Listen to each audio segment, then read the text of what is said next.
हम इंसान इस धरती पर कहां से आए? कैसे थे हम इंसानों के पहले पूर्वज? आखिर इतिहास की वो कौन सी घटना थी जिसने इंसानों को जन्म दिया? इंटेलिजेंस का जन्म कैसे हुआ? किसने नग्न घुमक्कड़ इंसानों को कपड़े पहनना सिखाया, बोलना सिखाया? कैसे अंतरिक्ष ने धरती पर लाइफ का बीज बोया? दोस्तों, आज से 3.5 अरब साल पहले पृथ्वी पर एक ही प्रकार की लाइफ थी, यानी सिंगल सेल लाइफ। लेकिन अरबों सालों के थपेड़े खाते हुए आज करोड़ों स्पीसीज धरती पर मौजूद है। हम इंसान 37 खरब से भी ज्यादा बैक्टीरियाज की कॉलोनी है। लेकिन इन करोड़ों स्पीसीज से अलग है हम इंसान, जिसमें भाषा और संस्कृति भी मौजूद है। ऐसे में इतने कॉम्प्लेक्स इंसान की उत्पत्ति कैसे हुई? वो सब चीजें जो हमें इंसान बनाती है, आखिर कैसे नेचर से हमें मिली? कैसे अरबों साल के विकास क्रम ने जीवन को एक नई दिशा दी? चलिए जानते हैं आज के इस एपिसोड में। हमारी पृथ्वी पर 3.5 अरब साल पहले रहस्यमय ढंग से लाइफ पैदा हुई। उससे पहले पृथ्वी पर लाइफ का कोई नामो निशान नहीं था, यानी इसकी उत्पत्ति से लेकर 1 अरब साल तक पृथ्वी लाइफ से सूनी थी। पृथ्वी पर कॉन्शियसनेस पैदा ही नहीं हुई थी। 1 अरब साल तक पृथ्वी अनकॉन्शियस थी, लेकिन 3.5 अरब साल पहले कुछ ऐसा हुआ जिसने पृथ्वी पर एक ग्रेटेस्ट शो को जन्म दिया। उस शो का नाम है एवोल्यूशन। जब से लाइफ पैदा हुई तब से लेकर अब तक प्राकृतिक आपदाएं हमेशा से लाइफ की दुश्मन बनी रहीं, और यही कारण है कि 5 बार प्रलय ने लाइफ को खत्म करने की कोशिश की, लेकिन लाइफ हमेशा सरवाइव करती गई। न सिर्फ सरवाइव, बल्कि कॉम्प्लेक्स फॉर्म में विविध प्रकार के जानवर धरती पर पैदा होते चले गए। शुरुआत में जन्मी सिंगल सेल बैक्टीरिया लाइफ की सबसे सिंपल फॉर्म थी, और धीरे धीरे नेचर ने इसे कॉम्प्लेक्स बनाना शुरू किया। अरबों सालों में लाइफ समुद्र से भूमि पर और भूमि से आसमान में कदम रखने लगी। इन अरबों सालों में इंसान का कोई नामो निशान नहीं था। आज से 65 मिलियन साल पहले डायनासोर्स जैसी प्रजाति का भी अंत हो गया था। डायनासोर्स के युग का अंत होने के बाद अब धरती पर मैमल्स का राज होना बाकी था। मैमलियंस धरती पर मौजूद सभी स्तनधारियों और इंसानों के पूर्वज थे, जो साइज में चूहे के जितने छोटे थे। लेकिन नेचुरल सिलेक्शन और एवोल्यूशन के चलते मैमल्स की भी कई अलग अलग प्रजातियां पैदा होने लगी। डायनासोर के मरने के बाद अब धरती मैमल्स के लिए खुला मैदान थी। जो मेमल्स डायनासोर के डर से बिलों में छुप कर रहते थे, वे अब बेखौफ घूम सकते थे। अब वे दिन दहाड़े एक नए एनवायरनमेंट में रहने लगे। अब मैमल्स ने अपनी आजादी का फायदा उठाकर अलग अलग वातावरण में रहना शुरू किया। इस वजह से नेचुरल सिलेक्शन के चलते मैमल्स भी कई प्रकार के जीवों में विकसित होने लगे। लेकिन दोस्तों, डायनासोर अभी पूरी तरह नहीं मरे थे, बल्कि उड़ने वाले डायनासोर की कई प्रजातियां अभी भी सरवाइव कर गई थीं। पर बदलते मौसम और वातावरण की वजह से वे भी धीरे धीरे बर्ड्स में इवॉल्व करने लगे। इन मैमल्स को विचित्र प्रकार के जीवों में तब्दील होने में अगले करोड़ों साल लगे, जहां मैमल्स इवॉल्व होते होते प्राइमेट में तब्दील हुए। इन्हीं प्राइमेट से आगे चलकर इंसान की उत्पत्ति होनी थी। आमतौर पर हम प्राकृतिक घटनाओं से डरते हैं, लेकिन आज से 70 लाख साल पहले एक ऐसी प्राकृतिक घटना हुई जिसके लिए हम प्रकृति के शुक्रगुजार हैं, क्योंकि आइस एज की उस घटना ने इन प्राइमेट को मजबूर किया अपने पैरों पर खड़े होने के लिए। यह पहला कदम था इंसान की उत्पत्ति की ओर। इसी के साथ उस समय अफ्रीका में पैदा हुए ऊंचे ऊंचे पहाड़ों की वजह से अफ्रीका के उमस भरे जंगल धीरे धीरे सूखे और ठंडे पड़ने लगे। ऐसे में पेड़ों पर कूदने फांदने वाले प्राइमेट्स के लिए एक बड़ी परेशानी हो गई। अब बड़े पेड़ों की तादाद कम होने लगी और उनकी जगह घास ने ले ली। अब नेचर के इस खेल ने इन प्राइमेट को मजबूर किया कि वे 2 पैरों पर चले, ताकि वे दूर तक देख पाएं और खाने की तलाश कर पाएं। दोस्तों, इस वजह से जो प्रजाति बंदरों से अलग हुई वो थी होमिनिड्स। यहां से नेचर ने इंसानियत का बीज बोना शुरू कर दिया था, लेकिन इसकी फसल उगने में अगले 70 लाख साल बाकी थे। होमिनिड्स के अलग होने पर सबसे पहले इवॉल्व होने वाली स्पीसीज का नाम था सहेलांथ्रोपस। इन्हें देखकर बंदरों जैसी ही फीलिंग आती थी, लेकिन बदलते एनवायरनमेंट ने इस फीलिंग को भी बदल दिया। अगले कई मिलियन सालों में सहेलांथ्रोपस पेड़ की शाखाओं की तरह अलग अलग ब्रांचेस में इवॉल्व हुए, जैसे आर्डिपिथेक्स, ऑस्ट्रेलोपिथेक्स, पेरांथ्रोप्स और अंत में फाइनली होमो, जो लगभग 24 लाख साल पहले उत्पन्न हुए थे। पर इन मिलियन सालों के विकास क्रम में जीवन के इस पेड़ की बाकी सभी शाखाएं टूट गई यानी एक्सटिंक्ट हो गई, और बची एक शाखा यानी होमो, यानी जिससे हम निकलने वाले थे। समय के साथ इनका दिमाग भी बड़ा हो रहा था। 30 लाख साल पहले ऑस्ट्रेलोपिथेकस ही इंसानों की वो पहली स्पीसीज थी जिसने पत्थरों को काटकर हथियार की तरह इस्तेमाल करना सीखा। इसी वजह से ये शिकार में काफी होशियार थे। मांस खाने की वजह से इन्हें सभी न्यूट्रिएंट्स की पूर्ति होने लगी, और यह एक मुख्य कारण बना इनकी इंटेलिजेंस के बढ़ने का, क्योंकि अब इनके दिमाग का साइज बढ़ने लगा। इस तरह आज से तकरीबन 20 लाख साल पहले होमो जीनस की उत्पत्ति हुई, और इस जीनस की पहली स्पीसी थी होमो हैबिलिस यानी हैंडीमैन, जिसने पत्थर के औजारों को और मॉडिफाई किया। वहीं होमो जीन्स में एक और स्पीसी पैदा हो रही थी, वह थी होमो इरेक्टस, जो आज से करीब 18 लाख साल पहले अस्तित्व में आए। ये वो पहली स्पीसी थी जो 2 पैरों पर सीधा खड़े रह सकती थी। अपने पैरों पर खड़े होकर इसी स्पीसी ने नेचर की जिम्मेदारी को संभाला, और इन्होंने सबसे पहले आग को कंट्रोल करना सीखा। यानी हम कह सकते हैं कि आग का आविष्कार आज से 18 लाख साल पहले हुआ। लेकिन अपने आप आग की खोज कैसे हुई?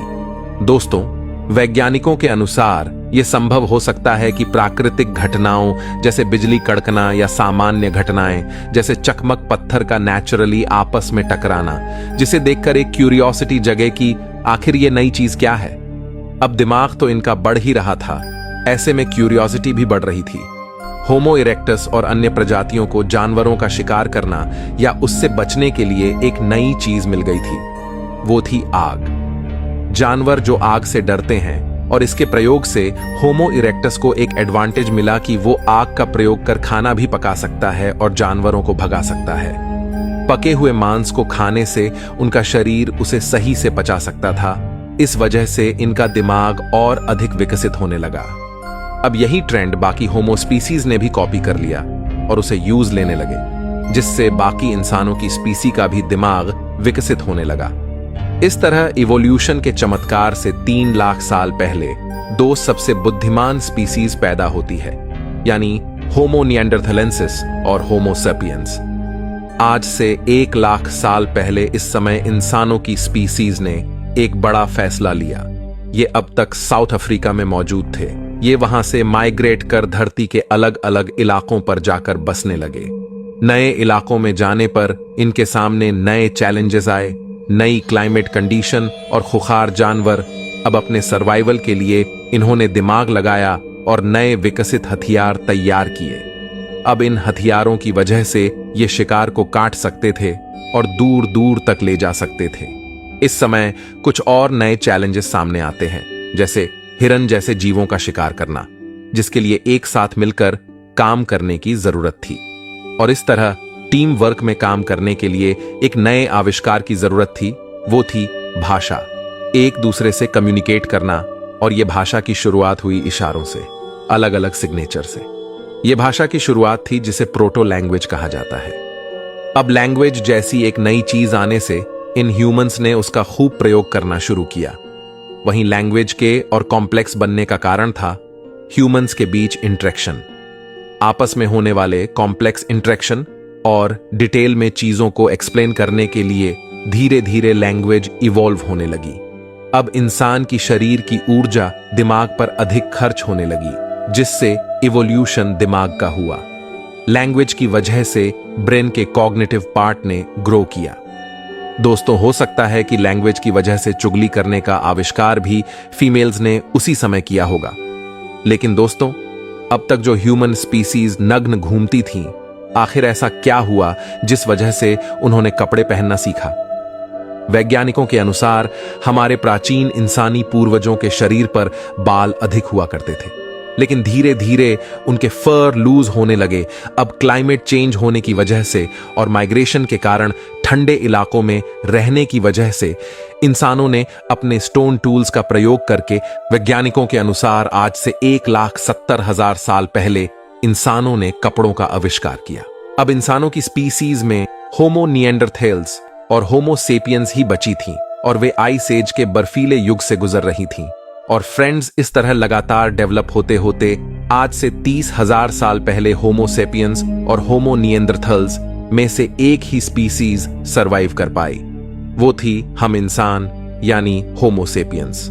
और वैज्ञानिक पूरी तरह से नहीं जानते कि आखिर क्यों और कैसे होमो निएंडरथालेंसिस विलुप्त हुए। इस वक्त तक आइस एज का युग जारी था, जो आज से 10,000 साल पहले जाके खत्म हुआ। लेकिन मॉडर्न ह्यूमंस किसी तरह हिम युग की कड़कती ठंड को सरवाइव कर गए। पर इधर उधर घूमते रहने की वजह से अब उनके लिए खाने की समस्या होने लगी। इसलिए आज से 10,000 साल पहले एग्रीकल्चर यानी खेती की शुरुआत हुई और अब ह्यूमंस के पास अपनी जिंदगी में काफी फ्री टाइम मिलने लगा, क्योंकि उनकी बेसिक नीड पूरी होने लगी। फिर खाली दिमाग बना शैतान का घर और हमारे शैतानी दिमाग ने खाली टाइम में कई चीजों का आविष्कार किया, जैसे कि खाने को स्टोर करने के लिए गड्ढे बनाए, जिसके लिए स्पिनिंग व्हील बनाया गया। अब इंसानों के पास रात में खाली टाइम मिलता था, जहां वो अपनी वाइफ या गर्लफ्रेंड से लड़ने के बाद रात के आसमान को निहारने लगे। और आज से 2,500 साल पहले एस्ट्रोनॉमी का विकास हुआ। इस तरह लिखना, चित्रकारी करना, फेस्टिवल्स और फन लविंग लाइफ जीते जीते पिछले 5,000 साल में हम मॉडर्न ह्यूमंस आज इस टेक्नोलॉजी के जमाने में आ चुके हैं। लेकिन दोस्तों, इवोल्यूशन अभी रुका नहीं है, बल्कि इवोल्यूशन हमेशा चलता है। आज भी हम इंसान इवॉल्व हो रहे हैं। जैसे नाखून बढ़ते हुए हमें दिखाई नहीं देता, लेकिन लंबे समय बाद वह काफी बड़ा हो जाता है। इस तरह इवोल्यूशन की प्रक्रिया काफी धीरे होती है और आगे आने वाले मिलियन सालों में न जाने हम इंसान किस रूप में बदल जाए। आज हम ऐसी कई परिस्थितियों से गुजर रहे हैं जो हमें लगातार शेप कर रही हैं। जिस तरह भूतकाल में हम इंसानों की कई विचित्र प्रजातियां थीं, उसी तरह हो सकता है हम इंसानों की और भी कई विचित्र प्रजातियां पैदा हो जाएं। आज हम जीवन के लंबे इतिहास को जानते हैं कि किस तरह जीवों का विकास हुआ, लेकिन एक सवाल अभी भी वैज्ञानिकों को परेशान करता कि आखिर लाइफ की शुरुआत कैसे हुई, किसने पृथ्वी के गर्भ में लाइफ का बीज बोया। यह एक बहुत बड़ा रहस्य है। लेकिन कुछ वैज्ञानिकों के अनुसार 4 अरब साल पहले लाखों एस्टेरॉयड की वर्षा में उन्हीं एस्टेरॉयड्स के साथ एमिनो एसिड मॉलिक्यूल्स के रूप में लाइफ भी अपने सूक्ष्म रूप में पृथ्वी पर आई। लेकिन अगर यह सच है तो यह सवाल उठता है कि हमारी जैसे ही लाइफ किसी अन्य ग्रह पर भी इन्हीं एमिनो एसिड मॉलिक्यूल्स से क्यों नहीं आ सकती। आखिर आज पृथ्वी पर ही इंसान क्यों है? अन्य ग्रहों पर हमें कोई लाइफ क्यों नहीं मिली? इस बारे में आप क्या सोचते हैं? कमेंट में हमें जरूर बताइए। मैं मिलता हूं आपसे किसी अगले वीडियो में। तब तक के लिए ब्रह्मांड में घूमते रहिए। क्या